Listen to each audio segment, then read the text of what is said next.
Sixers Fix with Scott Ninnis. Join one of the Adelaide 36ers' favourite sons as we deep dive into everything past and present about one of the most storied franchises in the NBL. It's Sixers Fix, your Adelaide 36ers podcast.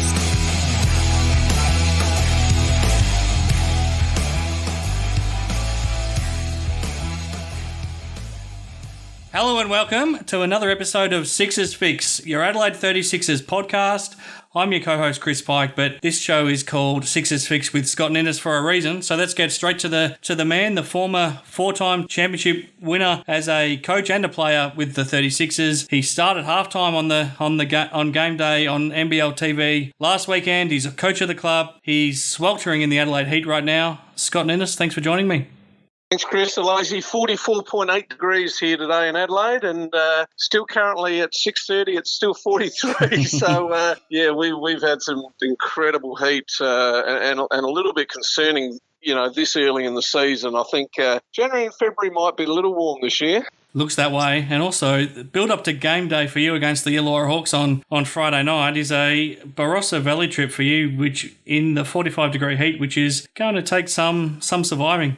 Mate, they've re-upped it now to 46 degrees, and wow. If it's 46 degrees in Adelaide, it's going to be about 48 or 49 in the Barossa. So, the aircon needs to be. I probably need to turn that about half an hour on before I get in the car tomorrow. And she's going to be a scorcher, mate. But that's summer in Adelaide, I suppose. It's just one of those things. I don't know how many of those big Barossan red wines these people will be tasting tomorrow, but I'm sure we'll have a fantastic time with them regardless. Before we turn our attention to the basketball, if anyone wants to go on a wine tour with you, how can they get in touch and what can they look forward to? Oh, very easy to find, mate. Premium Wine Tours by Scott Ninnis. Just Google me. You'll find the website, Facebook, Instagram, TripAdvisor, all those things. And we only deal in very small group tours, so generally a maximum of 6. We've got 2 vehicles, a Holden Caprice and a Mercedes-Benz V2 57-seater. So, we basically personalise private tours for people. Tomorrow I've got a couple from Germany who are into their wines, who are coming to see wineries from a different part of the world. On Saturday, I'm taking 6 people to McLaren Vale for a small Christmas show. So, we'll basically put the day together however people want, do some behind-the-scenes stuff and barrel tasting and meet the winemaker and, pretty special and spectacular type of day. No, it sounds fantastic. Certainly encourage anybody to get in touch, and you can also enjoy Scott's company, of course, which is another great bonus. Now let's get into last weekend, Scott, because it was a terrific one for the Adelaide 36ers. They now sit in 4th position on the NBL ladder, 8-7 record, and only one game behind Melbourne, who are in 3rd spot as well. So that 3rd spot's certainly out of reach of the 36ers all of a sudden with the form that they've been in lately. And it was Jerome Randle who got the job done in both games, hit the game winner obviously on Friday night at home against the South East Melbourne Phoenix, and did it all again on Sunday against the New Zealand Breakers over in Auckland. What can a weekend like that do for this 36ers team? Oh, look, I think from a confidence point of view, you come out firing. I memean, it's, if we were saying, even 3 or 4 weeks ago that the Sixers would be, challenging for the 3rd spot, it probably would have seemed out of reach. But, it was 2 really good, hard-fought wins, and they can give you a lot of confidence. The South East Melbourne Phoenix, are probably the main other team, along with Cairns, that are fighting out for that 4th position. So to beat them is a great win, and then to win on the road against anyone is great. Even New Zealand, that just seem to be the poster child for everything that's wrong in basketball at the moment. I don't know what the hell's going on over there, but you still got to. You still got to deal with that travel and go over and get the win, which we did. So it's just a huge confidence builder. You just got to make sure this Illawarra game tomorrow night can be a little bit, maybe you're looking ahead to Cairns thinking that's going to be a tougher game, but you're an Illawarra team, you're going to see some people that you haven't seen before, and obviously there was the hype about LaMelo Ball and him not playing now. You just can't sleep on anyone in this league, but they really need to come out firing. They should take care of business tomorrow night and then go up to Cairns and hopefully back it up there. Yeah, and you're right. This weekend's massive because all of a sudden you win them both. You could be in 3rd spot, but if you have a slip up against the Hawks, and they're still a capable team, as bad as they're playing right now and as bad as their record is, they could still pull a surprise, and all of a sudden that Cairns trip is a real tough one. So you could be looking at a third place finish with a good weekend, or you could end up back in sixth spot behind Cairns and South East Melbourne. So this weekend is massive to back up the momentum from last weekend. But touching on last Friday night, that game against the Phoenix, it was a cracking game. It was a terrific game of basketball. Obviously, both teams, combined for 224 points, and some great shooting, great plays were made, and it seemed like it was always going to come down to the last second. And Jerome Randle hit the biggest shot of the game, and then Mitch Creek obviously missed a layup at the end, which decided the game. Was that one of the more entertaining games you've seen so far this season? Mate, we went to the game, and I don't think emotionally it had so many ups and downs, and you sort of rode the wave of the highs and the lows, and it was exhausting just watching it. And it was a terrific game, and I thought that it was probably the crowd got into it probably more than any crowd, certainly game that I've been to this year, and that was exciting. And sort of right behind that last layup of Mitch Creek, and I thought he was going to make that, and fortunately for the 36ers, that rimmed out. But just a terrific game, and there'll be a lot of happy spectators that came to that game, and certainly we'll come back for tomorrow night, you'd imagine, after seeing a performance like that.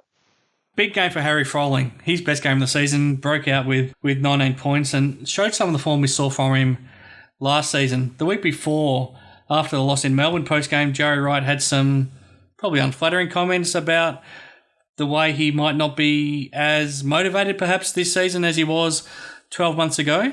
What have you noticed from Harry this season different to last year, and how happy were you to see him get back to some of that intensity that he did show last season, probably more than anything?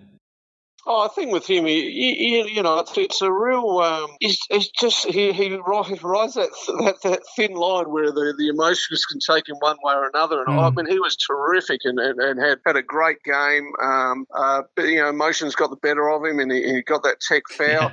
Yeah, I don't necessarily mind that.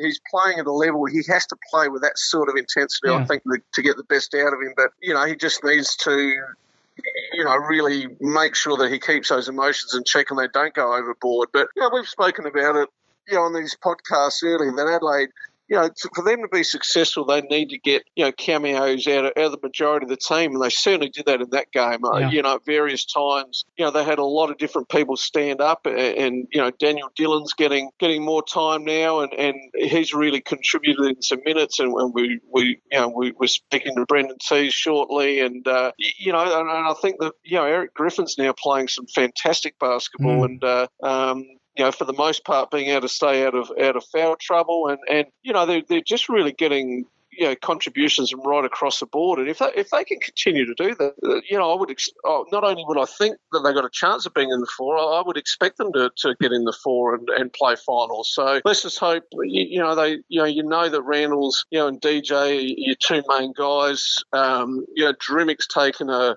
quantum leap forward this year, and in all aspects of the game, I think, and guys are settling into their roles now, as you would expect to at this time of the year. And they just need to keep this momentum rolling, and good things can really happen for them. Absolutely. You were there in the building. How was Mitch Creek received back in Adelaide, and what did you make of seeing him in opposition colours for the first time? Oh, look, it's disappointing seeing him play for another team after 8 years with the 36ers. There was certainly no angst certainly not from what I heard towards him personally, and neither there should there be. I mean, we all know what went down. From what we read, from what went down with that, and I don't think anyone's got any ill will towards Mitch himself. The circumstances were unfortunate, and under different circumstances, you still could be playing here, and imagine an Adelaide team with Mitch Creek. It could be pretty special. But you know what? shit happens, mate. That happens in basketball. People move on, and it's very rare in this day and age do you ever see someone at the one club. And he's having a terrific year, and has to be in the conversation as an MVP candidate. But I think we would take playing in the playoffs if they missed out and he won MVP. I think all Adelaide people would be happy about that. So it's just the way it goes, mate.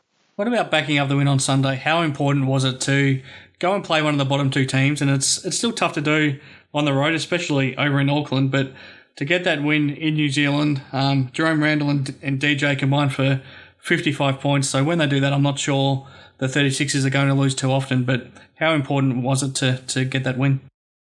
Oh, look, this is just the way they approached the start of the game and, got that big lead early. And, I was a little bit concerned, going to that second half with, that travel to get over there. And it looked like they were starting to wear down. But on the flip side of that, when you dig yourself a 20-point hole, you expend a lot of energy and emotion getting back into a game like that. So I always felt that, perhaps New Zealand were going to end up, fatigued as well. So I think their approach to the game and the way they started was key to hanging on to that game. And once again, I mean, any win on the road in this league is worth its weight in gold. You take care of your home court and you pinch some games on the road here and there, and you're going to be a finals team. And New Zealand's they've got some good players. Once again, it's from the outside looking in. It just seems to be one disaster after another. But they're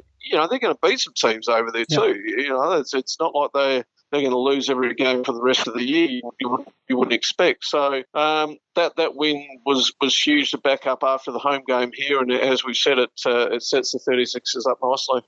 What about Jerome Randle? Across the two games, he had 55 points. He was also passing the ball pretty well. He had 12 assists across the two games as well, and obviously hit the two game winners in both games. Does that put him in the MVP calculations for this season, or how do you see Jerome right now? I probably don't think it puts him in the MVP considerations, and I don't necessarily say that as being a bad thing either. I think he's come back to this team and has tried to fit in and really be a team first guy.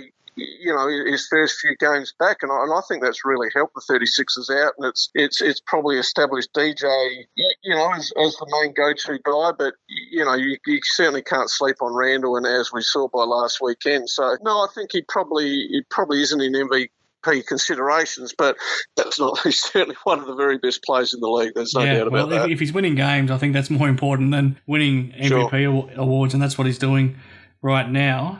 Having a look across the league overall, some of the other results from round 11. Thursday night, Perth Wildcats went up to Cairns and beat the Taipans 88-84. Then the Sydney Kings hammered Melbourne at Melbourne Arena on Saturday 104-81. Perth Wildcats probably did as expected. At home, beat the Brisbane Bullets 86-78. South East Melbourne Phoenix in a cracking overtime game came from the clouds with John Roberson delivering a incredible individual performance to win in overtime 112-105 over the Taipans. And then Melbourne United, in a pretty ugly, flat sort of a game on Monday night, beat the Illawarra Hawks 94-73. Anything stand out from the other games across the weekend? Oh, John Robertson and that South East Melbourne Phoenix. I've just finished watching the fourth quarter and the overtime again. And in fact, I only need to watch probably the last 11 seconds of the fourth quarter and then overtime. And I can't remember seeing a performance like that. That was just incredible. I don't reckon Jared Kenny would have slept all that well that night after that game.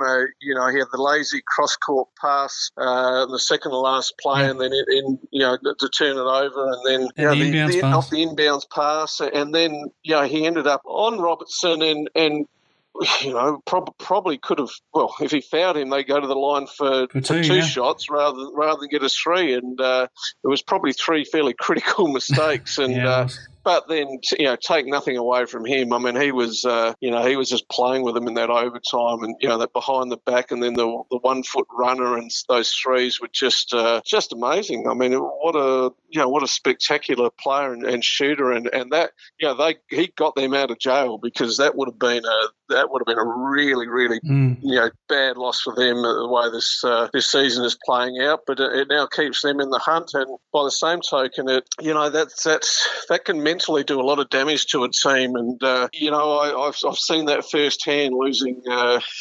We lost 2 games in my last year where we were 4 up with 20 seconds to go with the ball, and those at the time you just try and move on as quickly as possible. But if you don't address what actually happened and the mental scars that can cause, the next time you get in that situation, things can fall apart pretty quickly as well. So, I just found that just incredible game of basketball to watch, and it was certainly the highlight of the weekend for me. Yeah, for sure. I guess we'll find out a lot of those answers about how the Taipans respond when they host the 36ers on Sunday, which we'll get to shortly. But before that, very special guest on this week's Sixers Fix with Scott Ninnis. And first time we've had a current player on the show, and we've gone for the co-captain Brendan Teys, who is in some terrific form right now. What have you made of Teysy over his career in Adelaide and what he's doing right now? Oh, look, I think he's entering his 7th year with the 36ers, which is an amazing statistic for a guy whose numbers are never going to sort of stand out and scream superstar. But, he's obviously has a very special bond with Joey Wright, and, having a player that you can trust to do the right things for you is absolutely gold as a coach. And, look, it's pretty hard to find fault. Since he's been moved into the starting lineup, it's been the turnaround for their season. And certainly it's he's just playing his role. But I think what it's done is it's given, the Jerome Randles and Daniel Johnson and Anthony Drimmick the green light to know that they're the scorers, in that first group. And then, Teys and Obi Shea are just going to come in and do their thing and defend hard and get the ball to the right people. And you'd have to say at the moment it's a bit of a masterstroke by Joey Wright. I think there were some people that sort of raised their eyebrows when Teysy was signed for 2 years before the start of this season, and as was Kevin White. But I think what Joey does is he shows loyalty to players, and if you're a player, that is, that speaks volumes. You want to play hard for that person because they know that he's got your back. And he's in some really good form at the moment. Had that 22-point game a couple of weeks ago, and heading to Christmas in the fall, which you can't ask much more than that. Yeah, absolutely. Okay, let's get straight to it then. Let's hear from Brendan Teys. Back here on Sixers Fix with Scott Ninnis, and very special guest. The first time, Scott, this season that we've been able to track down a current player, and why not go right to the top? We've gone to the co-captain Brendan Teys, who, let's be honest, he's in some of the best form of his career right now. He's been a really important member of that starting lineup since Joey threw him in there. So great to have a chat to him this week. So fascinated to pick his brain a little bit. Teysy, thanks very much for joining us. All right, thanks for having me. Now, Teysy, just on the co-captains, as you'd be aware, mate, there's a bit of a trend going on in Adelaide over the last couple of seasons. Both the Adelaide Crows and Port Power had co-captains last year, and it's continued with the 36ers this year. But it was a bit of a different scenario as far as the captains went this year. Can you fill us in, just give us a bit of information about that? Yeah, so I don't know what it was like with your time here, but definitely since I've been to the club, the players have always voted for captain. Yep. And Joey got the idea from it. This year he kind of wanted people to apply for the job, and then there was a panel of coaches who decided who they wanted to be as captain. So it turned out that me and Kevy White were the only two who applied for the job, and we actually applied for co-captaincy, and we're lucky enough to get the job. Now, little birdie tells me, mate, that as far as applying for the job, you might have put down Brett Maher as a referee for the job. Now, mate, as far as kissing ass, you can't do much better than that than go with the legend of the club, can you? So that's probably a little bit unfair to anyone else that would have thought about applying, I'd imagine. I had a little promo to do. And I was always going to ask him from the start because obviously I've had a little bit to do with Marzi. He's, when I first got to the club, he was actually working in the front office. So, no, Marzi, pretty comfortable with Marzi. So, yeah, I just, in passing, just kind of asked him, would you be happy to be a referee or, you know, help me out with the application? And, yeah, he was happy to oblige. And, yeah, I had a couple others there, but none quite of the stature of the Marzi. Yeah, that's mate. Going back to the start of your NBL career, and growing up, as a fan of the Brisbane Bullets, then to be able to sign as a development player for them, it must have been the best of times, and then very quickly the worst of times when they folded. So you tell us a little bit about that situation? Yeah, obviously I was a big fan of the Bullets growing up. I was a season ticket for a number of years, and I remember sitting in the fourth row being able to watch them during the championship run. So a couple of years after that, JB came out and watched a few State League games up in Brisbane, and then after one of the games approached me and invited me to come be a development player for the club. Yeah, I ended up going to a few off-season sessions where the boys were kind of just, scrimmaging, staying in shape, and a few weight sessions and stuff like that. And then the next thing I know, the Bullets folded. So, yeah, so that was kind of easy for me to kind of look after my own body. Obviously, I was, still a scrawny little 17-year-old or something like that. So, because I didn't have any trainings and like that to go to, so the easiest the way and stuff and work my body. I guess I use that year to become a bit of a man, and that transition from being a little boy to a little bit of a man. So, I guess there's silver linings to everything, but yeah, that's how it went. And Bullets, Blaze, 2 games for the Townsville Crocodiles in 2012. I think the thing that really stood out to me looking at your bio was that you played your entire NBL career apart from those 2 games under Joey Wright. It must be just a special bond that you guys have now, and I guess you probably couldn't imagine playing for anyone else at this stage of your career. Yeah, no, I've got a lot of respect for Joey, and he's always been there to help me through my career. And like you said, I've played all of my games prior to for him. And I guess early on, he was one of the guys that really trusted me on the court. I know my first year I didn't play a whole lot as a development player, but my second and third year on the Gold Coast, I was actually a replacement player for an injury for half the season both years. And Joey's given me probably 10 minutes of court time a game as a development player, so he trusted me out there, trusted what I could do, and since then I've gone to play a whole bunch more games with him, and kind of got that bond where, like, I know what he's thinking on the court, and he knows what I'm thinking. And how he kind of understands me. So, really got that understanding for each other, and I guess it helps with being a captain that I know exactly what Joey wants and the kind of values that he wants to have in the team. Something you just touched on there, you said, he entrusted you even as a development player to play.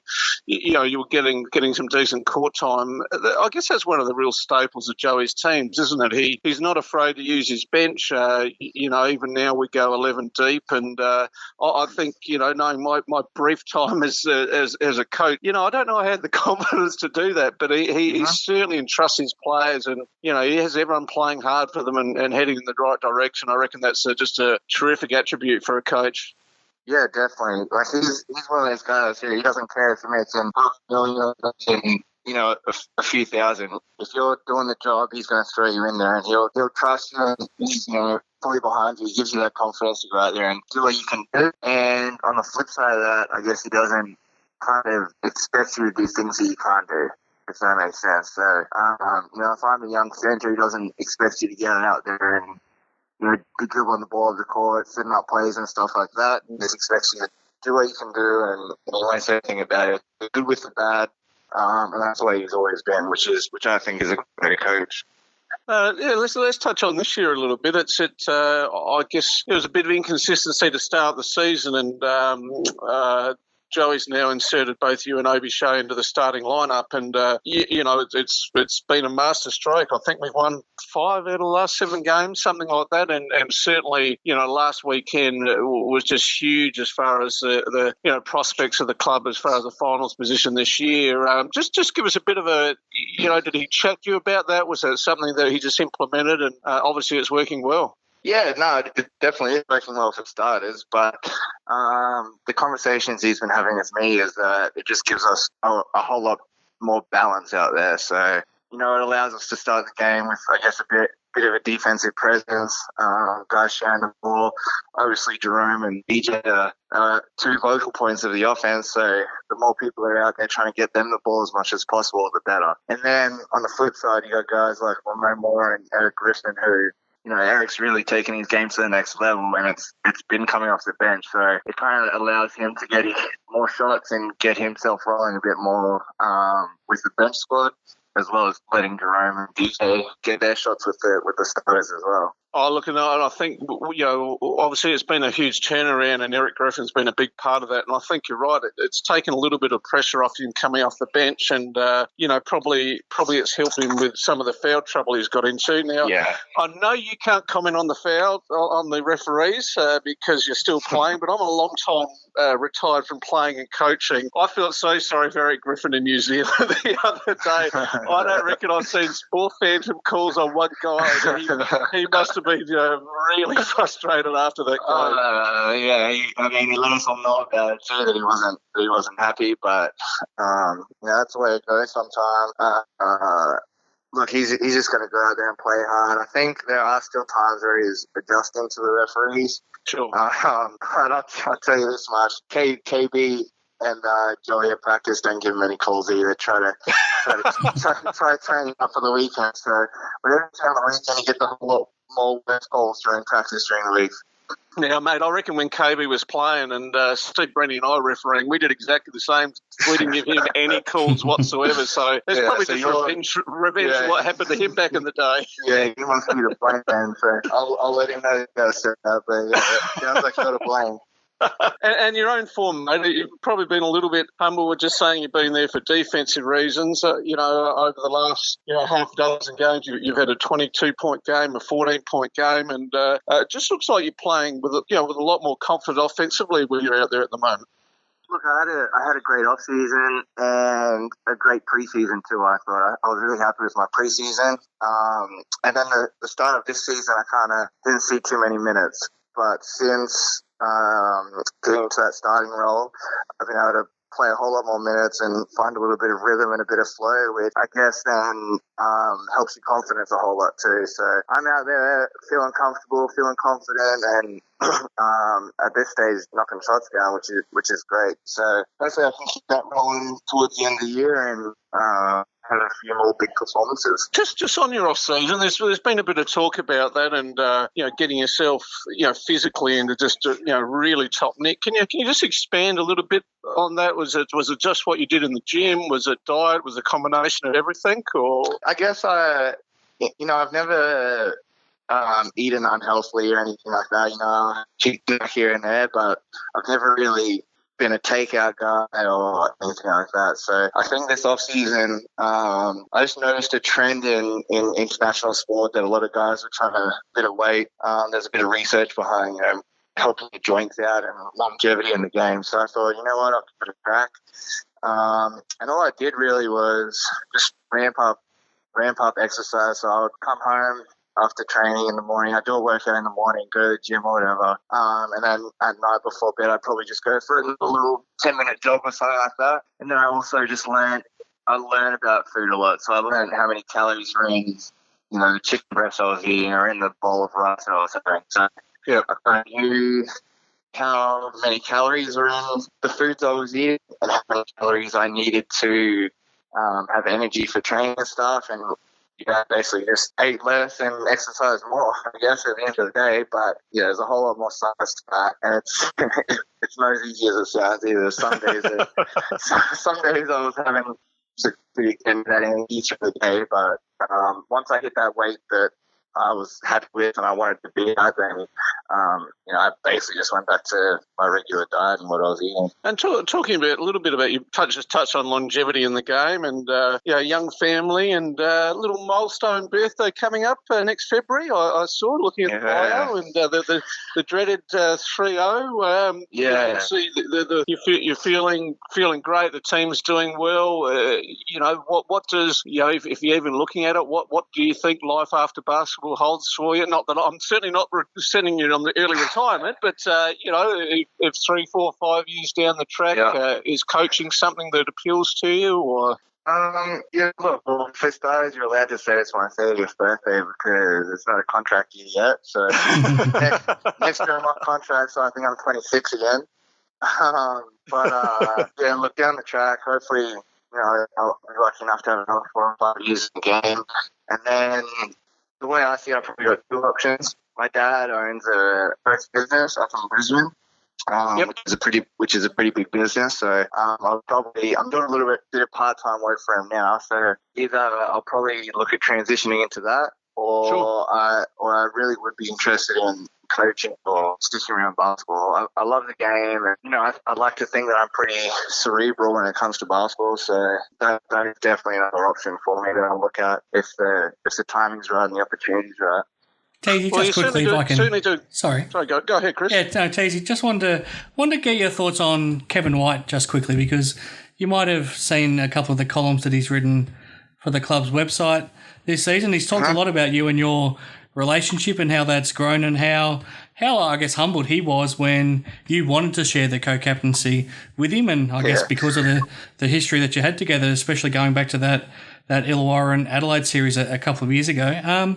What was it about Kevin that made you so keen to share the co-captaincy with him? And now, can you just talk about the bond that you've developed, I guess, between both young families over the last few months?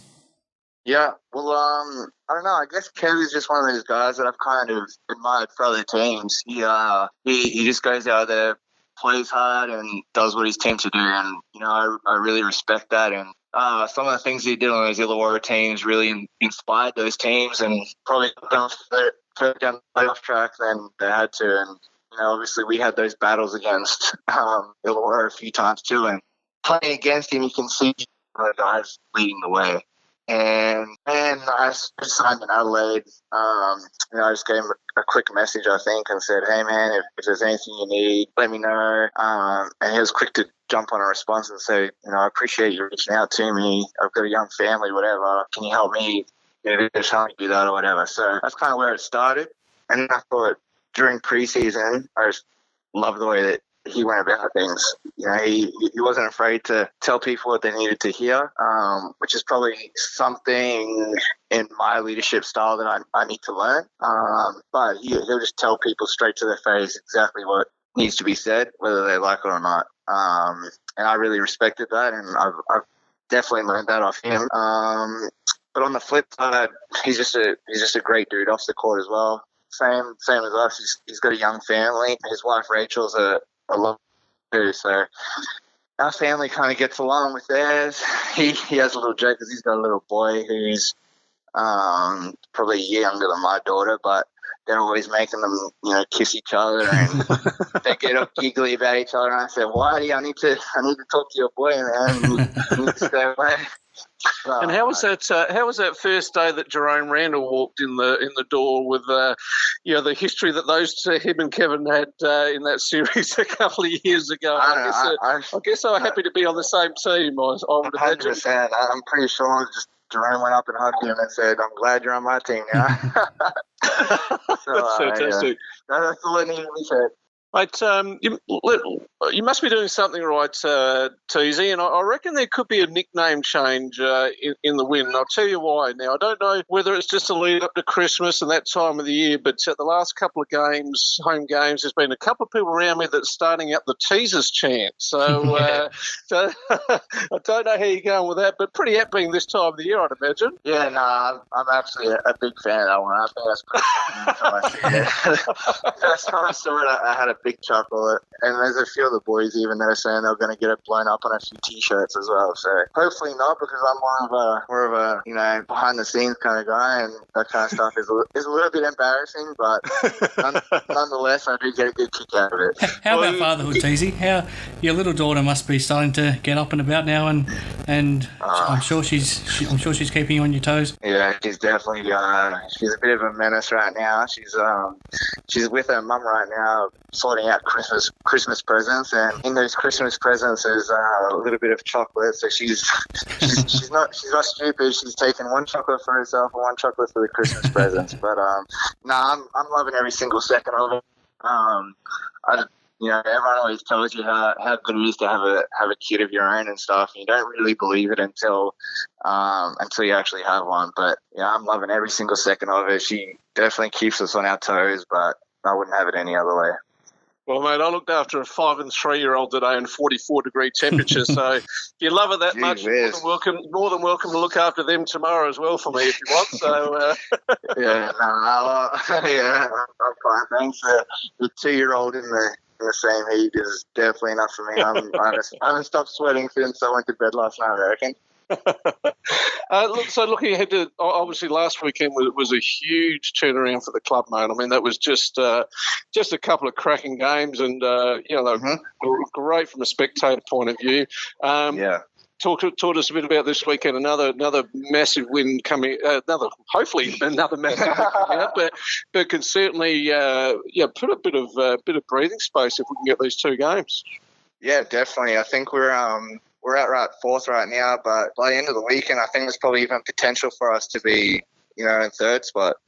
Wow. I don't know how. No, you could be. Yeah. I don't know what the ladder's looking like, but it'll be something like that. And they're definitely 2 gettable games for us. You never know what you're going to get with Illawarra, though. They can come in. They've got a couple of new pieces, a couple of new imports that could be firing this weekend.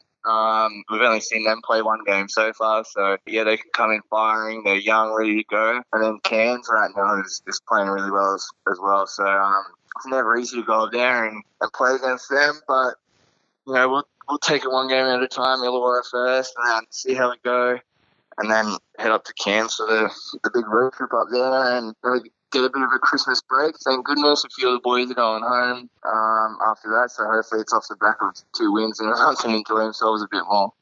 Well, mate, turn the air conditioning off in Illawarra's room tomorrow night. Let's see how 46 degrees of scorching Adelaide temperature goes. I know, thank God we're at the entertainment centre these days, because me and the wife were driving home today and we're thinking, man, imagine if it was Titanium Security Arena, 46 degrees and, not good. Geez, that'd be gross. Well, best of luck for the weekend, mate. We really appreciate you coming on Sixers Fix with Chris and myself. All the rest, best, especially for this weekend and for the rest of the season, mate.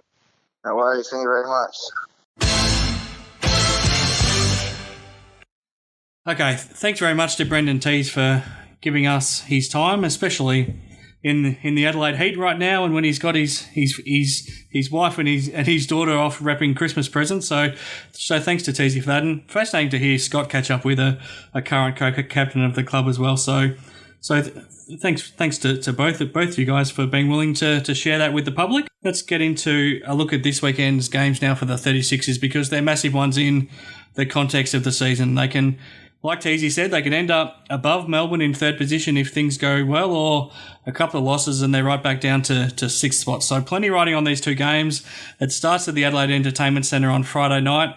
I guess unfortunately for everybody, LaMelo Ball won't be with the Illawarra Hawks because of his foot injury. They've got a couple of new imports in Darrington Hobson and Billy Preston, who are coming off shooting a combined 2 of 21. So I'm not sure what we can expect from them, but how important is it for Adelaide to not drop this game, Scott? Oh, this is absolute key. To me, it screams danger game. There's going to be a big crowd there. It was heading towards a sellout, and until LaMelo Ball was put on ice, and there's still going to be a big crowd there.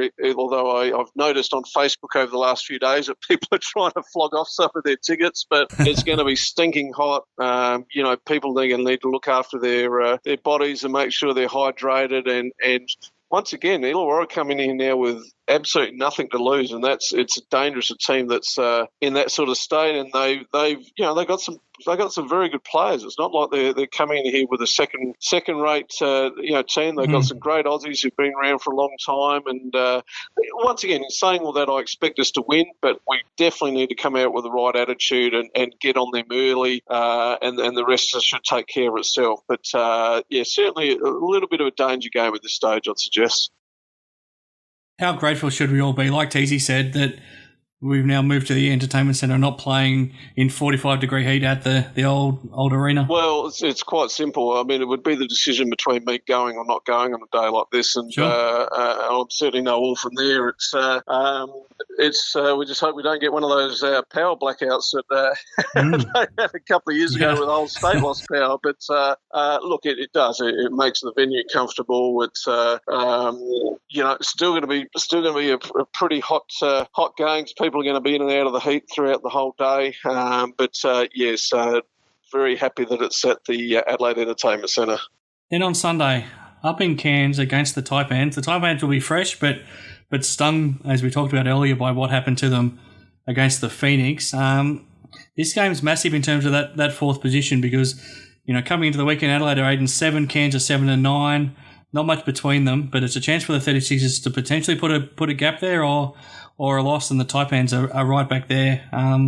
What are you expecting from this one? Oh, look, you're right. They're fresh, but they're wounded. That sort of loss can do a lot of damage to a team. If I'm Joe Wright, you make sure you come out hard and stay with them. I mean, they'll come out all guns blazing and put points on the board quickly, I would expect. Yeah, you just need to hang around and not let them get too much of a gap. And then once that emotion sort of wears out of the game, you can stick with them. I think we can go up there and get that win. But it's always very interesting to see how a team reacts to that, and especially if the game's close. There'll certainly be some nerves from Mike Kelly's men, and I'm not sure that Jared Kenny would be on in the last minute or two of a close game. And look, that's just the way it goes. I mean, he played extra minutes because of injury, and I think he probably played the entire last quarter, so it's he's probably never done that, or very rarely done it in his entire career. So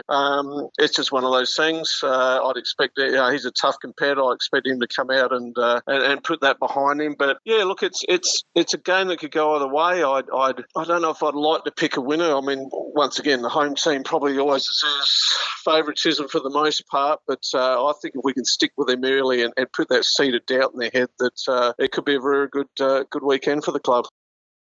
Yeah, it could be. I think it'll be an exciting game too. Both teams play really attractive basketball. Could be another high-scoring game, so I certainly encourage everyone to check it out because you'll get your money's worth. Across the rest of the weekend, the round gets underway Friday. For the early game, New Zealand Breakers, Southeast Melbourne Phoenix. We just don't know what's happening at the Breakers at the moment, so you would think the Phoenix heading to Christchurch, so it's not in Auckland. It's a bit of a travel, but you'd think the Phoenix have to try to build on the momentum from last week. Oh, they do. Once again, you don't need to start talking about must-win games, but you start talking about very important games in the swing of things. I'd expect the Phoenix to go over there and be more settled and get that win. But now Webster's he's gone from there as well. I guess the only other thing is different people start getting different opportunities, and sometimes you can find a bit of a diamond in the rough at times. But I'd expect the Phoenix to go over there and take care of business. Then on Saturday, Brisbane Bullets hosting the Sydney Kings. I would think the job's well and truly ahead of the Bullets in this one. Yeah, they've hit that roadblock, haven't they? The Bullets. It's I sort of was enjoying them playing for a while there, and they were playing. I quite enjoyed watching them play, but I think that the season is now slipping away if it hasn't already, and Sydney just too big and strong. They had their hiccup a couple of weeks ago, but they're back on deck, and I expect them to win comfortably. Yeah, I think so too. This one's a fascinating one in Perth on Saturday night. Could very well decide second spot, or at least in Melbourne's sort of sake, it keeps them in touch with second spot, because if they lose this, they're 4 games behind Perth. So the Wildcats hosting Melbourne United. Yeah, look, you can't go past Perth at home. Once again, Melbourne, it's a big game for them. But, the Wildcats are home. History would show you they don't lose too many of them over the course of the journey. So, I'd expect the Wildcats to. The next game on Sunday has probably gone from one of the most exciting games if LaMelo Ball and RJ Hampton were both playing to a bit of a wooden spoon battle, unfortunately. The Hawks hosting the Breakers. Look, Illawarra probably only because it's home. Even though LaMelo Ball's out, they haven't had the dramas of what New Zealand have. New Zealand got to back up and travel after playing at home. So I'd give it to Illawarra, maybe fairly comfortably too. Last up, Monday night. This will be an interesting one. Sydney Kings hosting the Southeast Melbourne Phoenix. Yeah, Sydney for me once again. I think the Phoenix. The travel for them now, becomes a real thing, they got to start winning some of these away games to stay in touch. But that's going to be too big an ask after coming back from New Zealand for them. You would think, even though they're going to get a couple of days break there, but Sydney. Yeah, a bit of extra distance too, coming back from Christchurch. So that takes care of round 12 in the NBL. All eyes from our point of view will be on the 36ers against the Hawks, firstly on Friday night and then up in Cairns on Sunday. It's been a really enjoyable first part of the season, Scott, doing this show with you, and hopefully everybody's enjoying listening. We'll move into Christmas now and wish everybody a Merry Christmas, and we'll join you after Christmas. But yeah, I'm enjoying putting this together. Good to be part of the 36ers family. Heading towards Christmas now, Scott, what can you leave some of our listeners with? Oh, look, it's been great fun too, mate. I've really enjoyed it. Great talking to Brendan Teys today and having a current player. Been trying to negotiate with one Kevin Brooks, assistant coach, an all-time 36 are great, but we just haven't been able to make it happen. So we'll catch up with him after Christmas, and that will be a very funny interview. So we'll go into a couple of the old stories, and that no doubt will involve Paul Rees and Rupert Sapple and a couple of the other guys. But I'd too just like to wish everyone a Merry Christmas. If you're an Adelaide person, stay cool. It's ridiculous here. As I said, it's going to be 46 degrees here tomorrow, and it's pretty nasty, and it's always a dangerous thing with bushfires in and around the Adelaide Hills. So, just hope everyone's safe and has a great Christmas and New Year's.